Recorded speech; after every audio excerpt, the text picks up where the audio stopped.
ಆಯಿತು. ಶಾಸ್ತ್ರಕ್ಕೆ ನೀನು ಕೊಡಲೇಬೇಕು ಅಂತ ಅನ್ಸಿದ್ರೆ ನಿಮ್ಮ ಅತ್ತೆದಿರಿಗೆ ಅದೇನು ಕೊಡಬೇಕು ಅಂತಿದ್ಯೋ ಕೊಡಪ್ಪ. ಅಪ್ಪ ನೀವು ಸಮಾಧಾನ ಆದ್ರಲ್ಲ, ಹಾಟ್ ಸಾಕು ನಂಗೆ. ಅತ್ತೆ ತಕೊಳ್ಳಿ, ದುಡ್ಡಲ್ಲಿ ಅಳಿತೀವಿ ಅಂತಲ್ಲ, ತಿಳ್ಕೊಬೇಡಿ ನೀವು. ಅಯ್ಯೋ ದೇವ್ರೆ, ರಶ್ಮಿ ಜೀವನ ಉಳಿಸೋಣ ಅಂದರೆ ಇಲ್ಲಿ ಇಷ್ಟೊಂದು ಅಡಚಣೆಗಳಿದೆಯಲ್ಲಪ್ಪ, ಏನು ಮಾಡಲಿ? ತಗೊಳ್ಳೈತೆ.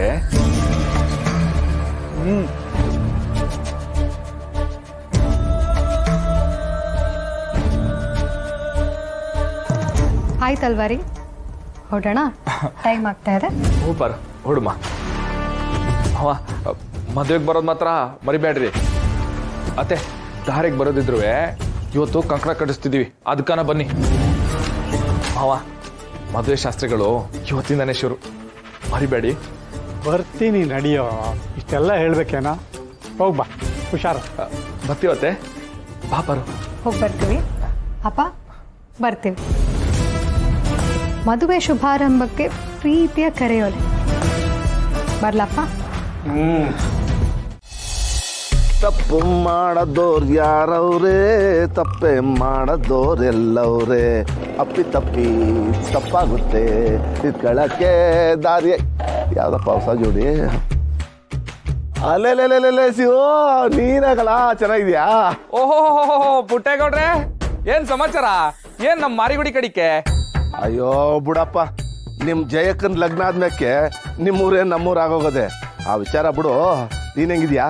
ಏನೋ ನಮ್ಮ ಮಕ್ಕಳ ಒಂದ್ ದಯೆಯಿಂದ ಹಿಂಗಿದೀವಿ ನೋಡಿ. ಅಂದಂಗೆ ಇವರು ನಮ್ಮ ಮಾವನ್ ಮಗ. ನಮಸ್ತೆ ಗೌಡ್ರೆ, ಇವರು ನನ್ನ ಗಂಡ, ನಾನು ಇವ್ರ ಹೆಂಡತಿ. ನಮಸ್ಕಾರ ಕಣವ, ನಮಸ್ಕಾರ. ನಿಮ್ಮಿಬ್ರು ಈಡು ಜೋಡು ಪಸಂದಾಗದೆ. ಶಿವು, ನಿನ್ನ ಹೆಂಡ್ರು ನಿನ್ನೆ ಮೀರ್ಸಂಗವಳೆ. ಗೌಡ್ರೆ, ಹೆಂಡತಿ ಗಂಡನ ಯಾವತ್ತೂ ಮೀರಿಸ್ಬಾರ್ದು, ಹಾಗಂತ ಗಂಡನೂ ಹೆಂಡತಿನ ಮೀರಿಸ್ಬಾರ್ದು. ಹಾಗೇನಾದ್ರೂ ಮೀರಿದ್ರೆ ಪ್ರೀತಿ ಅವ್ರಿಬ್ರನ್ನ ಮೀರಿಸ್ಬೇಕು. ಅಯ್ಯಯ್ಯೋ, ನಾನು ಏನು ಅನ್ನಬಾರ್ದು ಅಂದೆ ಅಂತ ಬೈತಾ ಇದೆಯಾ ತಾಯಿ? ಗೌಡ್ರೆ, ಹಾಗೆಲ್ಲ ನಾನು ಸುಮ್ಮನೆ ಬೈಯಲ್ಲ. ಬೈಯೋದಿದ್ರು ತಪ್ಪು ಮಾಡಿದ್ರೆ ಮಾತ್ರ ಬೈತೀನಿ, ಅಥವಾ ತಪ್ಪಾಗಿರೋ ಜನ ಇದ್ರೆ ಮಾತ್ರ ಬೈತೀನಿ. ಯಾಕಂದ್ರೆ ನನ್ನ ಮಾತು ಕತ್ತಿ ಥರ, ಅಂದವ್ರಿಗೆ ಮಾತ್ರ ನಾಟುತ್ತೆ, ಅಂದೇ ಇರೋರ್ಗೆ ಹಾಗೆ ಸುಮ್ಮನೆ ಸವರ್ಕೊಂಡು ಹೋಗುತ್ತೆ ಅಷ್ಟೇ. ಶಿವು, ನಿನ್ನ ಹೆಂಡ್ರು ಏನು ಹೇಳ್ತಾವಳೆ ಅಂತ ಸೂತ್ರ ಮಾಡ್ತಾ ಇಲ್ಲ ಕಣ. ಅಣ್ಣ, ನನ್ನ ಹೆಂಡ್ರು ಡಾಕ್ಟರ್ ಅಲ್ವಾ, ಅದಕ್ಕೆ ಬರ್ದಿದ್ದು ಮಾತಾಡಿದ್ದು ಏನು ಅರ್ಥ ಆಗಿಲ್ಲ ಗೌಡ್ರೆ. ಹೋಗ್ಲಿ ಬಿಡಪ್ಪ, ನಿನ್ನೆ ನೋಡಿ ಸಾನೆ ವರ್ಷ ಆಗಿತ್ತು. ಈಗ ಕಣ್ ತುಂಬ ನೋಡ್ದಂಗಾಯ್ತು, ಬಾಯಿ ತುಂಬ ಮಾತಾಡ್ದಂಗಾಯ್ತು. ಅಲ್ಲ, ನೀವೇನೋ ಬಿರಿಯಾನಿ ಮಾಡ್ತೀನಿ ಅಂತ ಪೇಟೆಗೆ ಹೊಂಟೋಗ್ಬಿಟ್ರಲ್ಲ, ನಮ್ಮ ಕಡೆಗೆ ಎಲ್ಲಿ ನೋಡಿರೋಣ? ಅದಾ, ಅದು ಬಿಸಿ ಬಿಸಿ ಬಿರಿಯಾನಿ ಅಳ್ಸೋಗಿ ತಿಪ್ಪೆ ಸೇರೋಯ್ತು ಕಲ. ಕಷ್ಟಪಟ್ಟು ಕಟ್ಟಿದ ಮಿಲ್ಟ್ರಿ ಹೋಟ್ಲು ಕಣ್ಣು ಮುಂದೆನೆ ಕರ್ಗೋಯ್ತು ಕಣ್ಲ. ಲಾಸ್ ಆಗೋಯ್ತು ಕಣಪ್ಪ. ಗೌಡ್ರೆ, ಕಷ್ಟಪಟ್ರೆ ಕಾಸು, ಪಡ್ದೇ ಇದ್ರೆ ಲಾಸ್. ರೀ, ಬನ್ನಿ ಹೋಗೋಣ. ಗೌಡ್ರೆ, ಇದು ಅರ್ಥ ಆಗಕ್ಕಿಲ್ಲ. ನಿಧಾನ ಕೂತ್ಕೊಂಡು ಯೋಚನೆ ಮಾಡ್ರಿ, ಅರ್ಥ ಆಯ್ತದೆ. ಬರ್ತೀನಿ. ಅಲ್ಲ, ಹೋಟ್ಲಾಗ ನಾನು ಕಷ್ಟಪಡಲಿಲ್ಲ ಅನ್ನೋ ವಿಚಾರ ಈ ಹುಡುಗಿಗೆ ಹೆಂಗೆ ಗೊತ್ತಾಯ್ತು? ಶಿವನೆಂಡ್ರು ಸಾನೆ ಚುರುಕಾಗವಳೆ, ಕಣ್ಣಾಗೆ ಕಡ್ದ್ಬಿಡ್ತಾಳೆ. ಹುಷಾರಾಗಿರ್ಬೇಕು. ಓ ಶಿವು, ಪಾರು, ಬರುವ ಒಳಗೆ ಕೂತ್ಕೊಳ್ಳಿ. ಲೀಲಾ, ಯಾರು ಬಂದಾರ ನೋಡು. ಓ ಶಿವ, ಪಾರ್ವತಿನೇ ಬಂದ್ಬಿಟ್ಟವ್ರ ಮನೆಗೆ. ಬರಪ್ಪ ಕೂತ್ಕೊಳ್ರಿ. ಅಯ್ಯೋ ಆಂಟಿ, ಕೂತ್ಕೊಳ್ಳೋದಕ್ಕೆಲ್ಲ ಟೈಮ್ ಇಲ್ಲ, ನಿಮಗೆ ಗೊತ್ತಲ್ವಾ ಮದುವೆ ಕೆಲಸ ಎಷ್ಟು ಬಾಕಿ ಇದೆ ಅಂತ. ನಿಜಾನೇ ಕಣವ, ಒಂದು 5 ನಿಮಿಷ ಕೂತ್ಕೊಳ್ಳಿ. ಲೀಲಾ, ಕಾಫಿ ತಗೊಂಬ ಹೋಗು. ಟೀ ಕಾಫಿ ಕುಡ್ದು ಸಾಕಾಗೋಗೈತೆ. ಬೇಡ ಕಣ, ಹಂಗೆ ಕಾರ್ಡ್ ಕೊಟ್ಬಿಟ್ಟು ಹೊಂಟೋಯ್ತೀವಿ ನಾವು. ಏ ಶಿವಣ್ಣ, ಹಂಗೆಲ್ಲ ಹೇಳ್ಬೇಡ. ನಿನ್ನ ಹೆಸರು ನಾವು ಕುಡಿತೀವಿ. ಸೀನಾ, ಲೀಲಕ್ಕೋ ಕಾಫಿ ಕುಡಿಲಿಲ್ಲ ಅಂತ ಬೇಜಾರ್ ಮಾಡ್ಕೋಬೇಡ, ಇನ್ನೊಂದ್ಕಿಂತ ಬಂದು ಕುಡ್ದು ಹೋಯ್ತೀವಿ ಅಲ್ವಾ ಪಾರು? ಹಾ ಸೀನಾ, ನಮ್ ರಶ್ಮಿ ಮದ್ವೆ, ನೀನು ಸ್ವಲ್ಪ ಕೆಲಸ ಕೈ ಜೋಡಿಸಿ ಮದ್ವೆನ ನಡ್ಸ್ಕೊಡ್ಬೇಕು. ಹ್ಞೂ ಕಲ, ಗೋಡಂಬಿ ಗೊರ್ಕೆ ಎಲ್ಲ ಇರ್ತಾರೆ, ಅವ್ರ ಜೊತೆ ನೀನು ಸೇರ್ಕೊಂಡು ಹೊಸ ಕೆಲಸ ಮಾಡ್ಬೇಕು. ಅಯ್ಯೋ ಶಿವಣ್ಣ, ಅದಕ್ಕೇನಂತೆ, ನಮ್ಮನೆ ಮದುವೆ ಅನ್ಕೊಂಡು ಮಾಡೋಣ ಬಿಡು. ಅದಕ್ಕಲ್ಲ ಪ್ರಭಾಸ್. ಶಿವು, ನಾನು ಯಾವತ್ತೂ ಈ ಮಾತನ್ನು ಹೇಳಿರ್ಲಿಲ್ಲ, ಆದ್ರೆ ಯಾಕೋ ಇವತ್ತು ಹೇಳ್ಬೇಕು ಅನಿಸ್ತೈತೆ. ದೇವರು ನನಗೆ ಇನ್ನೊಬ್ಬ ಗಂಡ್ಮಗ ಅಂತ ಕೊಟ್ಟಿದ್ರೆ ದೇವರು ಸತ್ಯವಾಗ್ಲೂ ನಮ್ಮನೆ ಸೊಸೆಯಾಗಿ ನಿಮ್ಮನೆ ಹೆಣ್ಣನ್ನೇ ತರ್ತಿದೆ.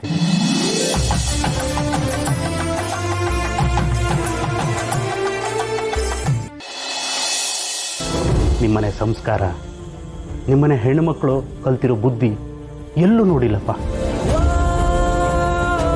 ಆದರೆ ಏನು ಮಾಡೋದು, ನನಗೂ ಒಬ್ಬ ಹುಟ್ಟವನೆ ದಂಡಪಿಂಡ ಪಾಪ. ಇಂಥ ಮಗನ ಇಟ್ಕೊಂಡು ನಾನು ಈ ಮಾತನ್ನು ಹೇಳೋಕ್ಕಾಗಲ್ಲ ಶಿವು, ಅದಕ್ಕೆ ಸುಮ್ಮನಾಗ್ಬಿಟ್ಟಿದ್ದೀನಿ. ಈ ಮನೇಲಿ ಹುಟ್ಟಿರೋ ಏಕೈಕ ಪುತ್ರನೇ ಕಣ್ಣೀರಲ್ಲಿ ಕೈ ತೊಳಿತಾವನೆ, ಅಂಥದ್ರಲ್ಲಿ ಇನ್ನೊಬ್ಬ ಹುಟ್ಬೇಕಂತೆ. ಆಹಾ, ಆಸೆ ನೋಡಿ ಈ ವಯಸ್ಸಲ್ಲಿ. ಮಾದಪ್ಪಣ ತುಂಬ ದೊಡ್ಡ ಮಾತಣೋ. ನಾನವ್ರನ್ನ ಹಿಂಗೆ ಬೆಳಿಬೇಕು ಅಂತೇನು ಬೆಳೆಸ್ಲಿಲ್ಲಣ್ಣ, ಆದರೆ ಅವ್ರು ಹಿಂಗಿರಬಾರ್ದು, ಹಿಂಗೆ ಬೆಳಿಬಾರ್ದು ಅಂತ ಹೇಳ್ಕೊಟ್ಟಿವ್ನು ಆಟೆಯ. ಅದನ್ನೇ ನೀವೆಲ್ಲ ಇವತ್ತು ಹೊಗಳ್ತಿದ್ದೀರ. ಕೇಳಿಸ್ಕೊಂಡೇನೆ, ಹೆಂಗೆ ಬೆಳೆಸ್ಬೇಕು ಅನ್ನೋದು ಮುಖ್ಯ ಅಲ್ಲ, ಹೆಂಗೆ ಬೆಳೆಸಬಾರ್ದು ಅನ್ನೋದು ಮುಖ್ಯ. ನಿನ್ನನ್ನು ನಿನ್ನ ಮನೆಯಲ್ಲಿ ಹಂಗೆ ಬೆಳೆಸಿದ್ರೆ ತಾನೆ. ಅಂಕಲ್ ಸಾಕು, ಬನ್ನಿ ಕಾರ್ಡ್ ತಗೊಳ್ಳಿ. ನಮ್ಮ ಮನೆ ಮದುವೆ ಎಲ್ಲರೂ ದಯವಿಟ್ಟು ಬರಬೇಕು. ಹಂಗೆ ಇವತ್ತು ಕಂಕಣ ಕಟ್ಟೋ ಶಾಸ್ತ್ರ, ಅದಾದ್ಮೇಲೆ ಅರ್ಶಿನ ನೀರು ಉಯ್ತಿದ್ವಿ. ನೀವೆಲ್ಲರೂ ಬರಬೇಕು. ಆಮೇಲೆ ಜಯಕ ಪುಟ್ಟೇಗೌಡರನ್ನ ಕರ್ಕೊ ಬರ್ಬೇಕು, ಆಯ್ತಾ? ಬರ್ತೀವಿ ತಗೋ ಶಿವು. ನಮ್ಮನೆ ನಿಮ್ಮನೆ ಬ್ಯಾರ್ ಬೇರೆನಾ? ಜಯಕ್ಕ ಊರ್ಗ್ ಹೋಗೋಳೆ, ಭಾನುಗೆ ಎಕ್ಸಾಮು ಒಂದ್ ಸ್ವಲ್ಪ ಹೊತ್ತು ಬಂದಿದ್ದು ಹೋಗ್ತಾಳೆ. ನಮ್ ರಮ್ಯಗೂ ಪರೀಕ್ಷೆ ಐತೆ, ಅದಕ್ಕೆ ಮದುವೆ ಸ್ವಲ್ಪ ಓದೋದ್ ಜಾಸ್ತಿ ಅಂತ ಹೇಳಿದೀವಿ. ಬಾರು, ಮಾದಪ್ಪನ ಜೊತೆ ಹೊಸಿ ಮಾತಾಡ್ದೈತೆ, ನೀನ್ ಇಲ್ಲೇ ಇರೋ, ನಾ ಈಗ ಬಂದೆ.